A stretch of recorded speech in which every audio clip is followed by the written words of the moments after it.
বন্দ্যোপাধ্যায় তিনি পুজো নিয়ে ব্যস্ত, মমতা বন্দ্যোপাধ্যায় তিনি পুজোর ভার্চুয়াল উদ্বোধন নিয়ে ব্যস্ত। ডাহা মিথ্যা কথা বলছেন মমতা বন্দ্যোপাধ্যায়।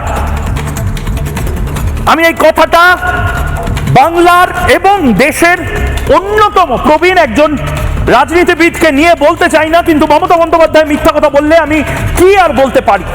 এই মুহূর্তে আমি প্রিন্ট আউট নিয়ে এসেছি। নির্দিষ্টভাবে 22শে সেপ্টেম্বর দুপুর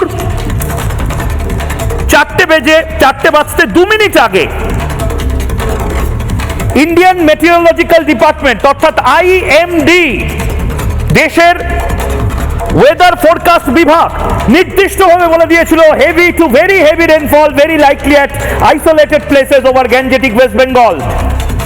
নির্দিষ্টভাবে কত ভারী বৃষ্টি হবে তার একটা আন্দাজ দিয়ে দিয়েছিল অশোক স্তম্ভওয়ালা এই গোটা অরেঞ্জ ওয়ার্নিংটা, এই কমলা সতর্কতা।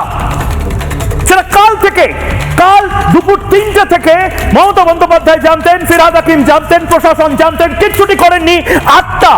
আটটা মানুষকে বেঘরে মরতে দিল তৃণমূল কংগ্রেস।